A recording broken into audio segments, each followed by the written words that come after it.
welcome. My name is MiniBetrayal and this is Dyson Sphere Program.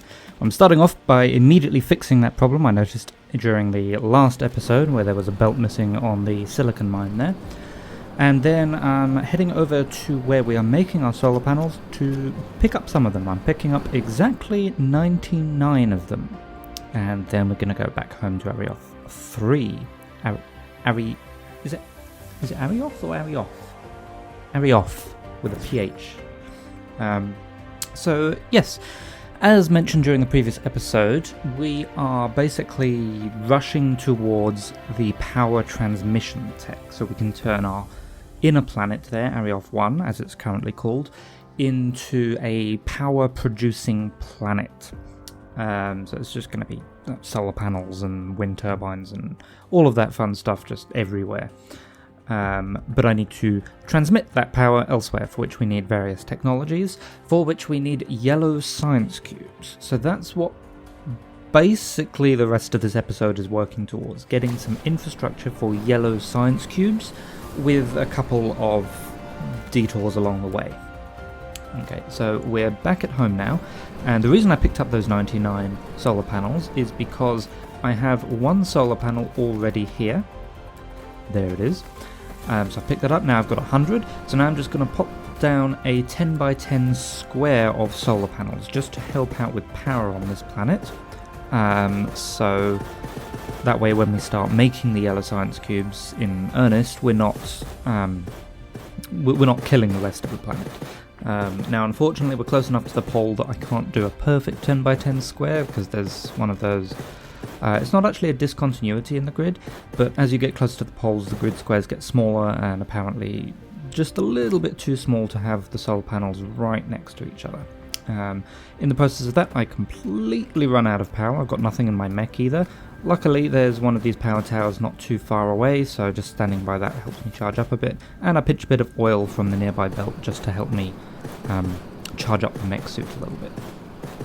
So we wait for these solar panels to finish being popped down, and then we'll head over and actually stock up on graphite and get rid of the oil we picked up instead. There we go, all stocked up. Now over towards the science. So I'm going to do the yellow science in the same place, and we're going to do it very similarly. In fact, we're going to have a buffer for the yellow science. And the yellow science itself, we're a few techs away from it, but we can start preparing. It takes 8 seconds to craft. Compare that to the 3 seconds the blue science craft, and the 6 seconds of the red science. But we have 3 blue machines and 6 red science machines. So it works out as we need 8 labs crafting the yellow science packs. Now at the moment I can only stack the labs to 3, but that's fine. I think I'm not going to stack them higher than 3 at this point. That way, if I choose to come back later and upgrade them, rather than working out the exact numbers I need and everything, I can just double the stack height. So yeah, we've got our 8 machines there, just fiddling around with the positions of them. We have an output belt on the left which feeds into the buffer, and 2 input belts onto which we need to feed diamonds and titanium crystals. So luckily the numbers are quite nice so far. We need, because we've got 8 machines making 1 every 8 seconds, we're making 1 per second, so we need 1 diamond per second and we need 1 titanium crystal per second. So starting off with the diamonds, you get a diamond by smelting graphite, which in turn you get by smelting coal. So I've come over here quite close by actually, where there are 2 nice big coal deposits right next to each other. This should be plenty of coal, and we're starting off just basically the same as other similar deposits that we've mined, merging all the belts together and sticking down a couple of smelters to first turn that coal into graphite. Now the graphite itself, it takes 2 seconds to smelt 2 coal into one graphite. That means we can have 6 machines outputting onto a belt. In fact, I think it means we can have 12 outputting onto a belt. I may have messed up a calculation somewhere. But anyway, on the input side, 3 machines between them, 3 smelters between them use 6 coal per second. So we can only have 3 machines coming off the belt. Now, what we've got here, so far we've got 6 smelters. Each are making 1 graphite every 2 seconds. So we're making 3 graphite per second. I'm going quiet because I'm thinking ahead about what I've done, and I think I might not have done it correctly. Yeah, I think I've kind of implicitly assumed that... No, I'm second guessing myself all over the place. Each machine uses 2 coal in 2 seconds to make 1 graphite in 2 seconds. So 3 machines use 3 times 2 graphite in 2 seconds. Yes, I have made a mistake. I need to double up everything. But we'll come back to that next episode. For now, just assume that it's actually using 2 coal in 1 second. I think that's the mistake I made here. But anyway, regardless of what I've done, the output belt can only carry 6 coal per second, or 6 graphite per second. And to turn the graphite in, after we've turned the graphite into the diamond, which is just 1 to 1, we need 8 diamonds per second, which can't be held on a Mark 1 belt. So what I'm doing here is needlessly complicating everything with splitters, that will be a bit of a theme of this episode, to get myself another belt, or another half belt. So instead of just 6 per second, we'll have 9 per second, which is enough. So we've got basically those 6 smelters on the right being prioritized, and then some overflow from each half of the 2 deposits get put together into the last 3 there. It's at this point that I realize, wait, it's a 1-to-1 ratio and the time works out the same as well. So 2 coal in 2 seconds becomes 1 graphite. 1 graphite in 2 seconds becomes 1 diamond. So I can just daisy chain the smelters directly from a graphite smelter into a diamond smelter. Similar to the iron and steel production we've already got set up. So a little bit of rearranging things here. All the splitter work remains the same. I do still need to double these up, so there's 6, not 3 on a row, but that's fine. And then the last 3 we just shove over a little bit. So I need a little bit more foundation for that. There, and there. That gives me enough room. And then we can just pop down the necessary smelters to finish things off. And then we have our 2 output belts of diamonds. So I'll power everything up.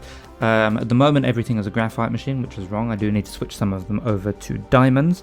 It takes me a little bit of time to figure out exactly which ones are supposed to be diamonds, but we get them in the end. Connect the dead power grids to each other, and then connect the all of that new diamond stuff to the main base, and that gets going. So we're halfway there, right? The yellow cubes need diamonds and titanium crystals. We've now got all the diamonds we need. Okay, so the titanium crystals, they need organic crystals and titanium. Now I haven't yet unlocked organic crystals. That's 1 or 2 technologies ahead of where we are. So I figure let's go get some titanium. Now there's loads of titanium on the power planet, and a good amount on our outer planet, Area 4. Remember from the last episode I said I record these in batches. I haven't yet uploaded that episode, so do continue to put forward name suggestions for Area 4. But anyway, that is where we're going to go. We are also going to collect some titanium from there. So just picking up a little bit of extra stuff, miners, power poles, etc. Restocking up on my mech suit power, and we will be heading off, I think. Yeah, just making sure I'm fully charged, and then, yeah, here we go. So, Area 4 is over in this direction, and I think it's this trip I do a little bit of experimenting with a new feature that I haven't touched before. Guess we'll find out in a minute. Unfortunately, we're still quite slow. Ah, yes, here we go. There is a tracking feature, so you can track a target, basically. So here you can see it's Area 4, it tells the distance, the estimated time of arrival, the yaw and pitch relative to you, and I'm just doing a little bit of experimenting here, and the bias. Now, from the experimentation, I think basically the lower the bias is, the more accurately you're pointed at the planet. This may or may not take into account the planetary orbits going around the sun, I'm not certain, but I can't seem to get very low biases, particularly when I'm sort of mid-range on the planet. Very far away I can get a low bias, very close I can get a low bias. So if you happen to know what exactly the bias is, please let me know. I'm very curious. So anyway, coming over here, we were completely full on the solar panels, so just messing around with the storages there. In the end, I remember you can stack them, so we've now got 2 stacks of storages. Dutifully gathering up solar panels for whenever we get around to going to Area 1. And I found some titanium over here, and then this one starts off fairly self-explanatory. We put down the miners, I put down a storage chest, or 3 large storage chests stacked on top of one another, hook everything up, and then use sorters to output into the boxes. Get up some power, and around about now, yeah, I think, well, I may as well just make the titanium bars on this planet as well, right? I just have to put down some smelters. I've got loads of smelters on me. So, I start doing that, and this gets more complicated the longer it lasts. I do spend a little bit more time than I probably would have liked working on this. I think I may have actually made the same mistake as well, because I think titanium ore is, again, it uses 2 in 2 seconds, so I can fit 6 coming off a single belt, not 3. I think part of the issue is that the other similar smelting ones I've done, they pull from the middle and output to the side, so that is 3 per side. But anyway, I think, I figured to myself, I've got enough titanium here that I can probably do 2 smelting columns, right? And after a lot of fiddling around, essentially what I'm doing here is prioritizing one of the smelters and sending any overflow to the other. But because I'm limited by belt speed, if I just mix them all together and then split them, everything's just going to go to the first smelter. So I have to split them based on priority first, and then mix them together to the 2 smelting columns. I guess it's actually 4 smelting columns really, but they output onto 2 belts. So what I'm doing here, I don't think I've yet hit upon my final solution. I spent a lot of time just tweaking things here. I've also run out of belts, which doesn't help, so I'll be periodically crafting new belts. Luckily there is iron on this planet, so I can go and get some if I need to. But yes, so at the moment we're just working on the 3 miners, which are, I guess, on the right there, or lower down. The 3 closer to me, the 3 on the side close to me. Here we go. I think this is where I start building what becomes my final solution. So each miner feeds directly into a splitter. Those splitters will each have a priority output, which goes to that 4th splitter I put down, which will merge them and go into the column. The non-priority, they feed into these ones, which just merge them together. I could have done side loading, but I decided to do it with the splitter anyway. And they will go to the secondary smelting column. So there's a little bit of really rather nasty belt spaghetti here.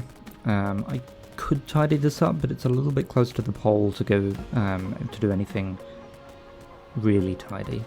So we set up the priorities there, and yeah, I think that side is now done. So I come over to do this side, which is even closer to the pole, and I don't actually have enough splitters, because I think the other side used 7 splitters, but the one in the top right corner there, that's just a corner, so it doesn't actually need to be a splitter, so I can get away with it. But not only are we closer to the pole on this side, there's also one of the grid discontinuities, and that throws me up a couple of times. So I'm trying to vaguely mirror what I've got on the other side there. So each miner feeds directly into a splitter, with priority going towards another splitter, which is actually acting as a merger. That then goes off to the first smelting column. The non-priority from each of those, like tier 1 splitters if you like, merge and go towards the secondary smelting column. Okay, so yeah, this is where I actually run out of iron as well, so heading over to the iron mine, which is actually close by, luckily, just go and pick up some from the buffer. That allows me to keep crafting belts so I can keep working. So yeah, the first one there, the first splitter currently on the right, will have priority that feeds down to the splitter now currently at the bottom of the screen. The one in the middle also feeds to that, and then I'm just trying to move some things around here so we can set up the non-priority lanes. So that one's a non-priority lane, and for now I just put it facing vaguely in the right direction, because I keep changing my mind on what variation of splitter I want. Okay, but I think that is now done, so I just need to route the belts to exactly where I want them. That one at the bottom, that takes priority. The second one hops over the other belt there and feeds into the secondary column on the left. Okay, so now just setting up the priority on the splitters, and yeah, then we just need to make sure everything has power. Of course I ran out of power poles as well, but no, nothing new there. And then we throw it into storage, so that's fine. So yeah, I'll have to move this storage in the next episode because those smelting columns are half as long as they need to be. Power it up, and that should start working, and indeed we do start getting titanium.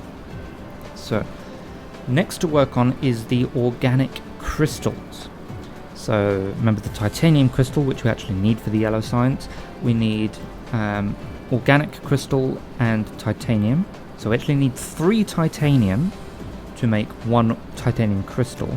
So we actually need 24 titanium per second, which is a lot. 24 titanium becomes 8 titanium crystals per... No, we need 8 titanium per second. No, hang on. 24 titanium itself will become 8 titanium crystals.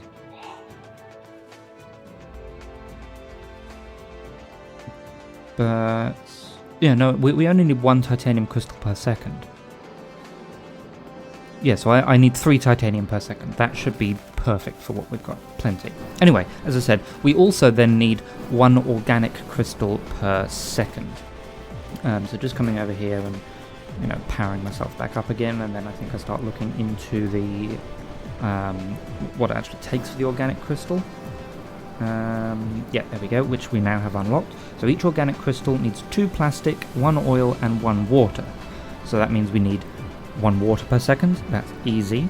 We need 2 plastic per second, which in turn needs oil. So 2 plastic, each of which takes 2 oil, so we need 5 oil per second. And we also need, I think, another 2 graphite per second. The graphite's relatively easy at this point. I can find another coal deposit if I have to. But for the oil, the issue we have is that the starting planet doesn't have oil in great quantities. But I do find a couple of oil deposits pretty close to each other, just waiting for the actual extractors to craft. But then, as I'm looking for a third one, I find 4 which are actually really close to each other, which together easily add up to the 5 per second that we need. So I go over, pop down those, but that is all we have time for this episode. We'll move on in the next one. In the meantime, I will say thank you very much for watching, and I will see you again soon.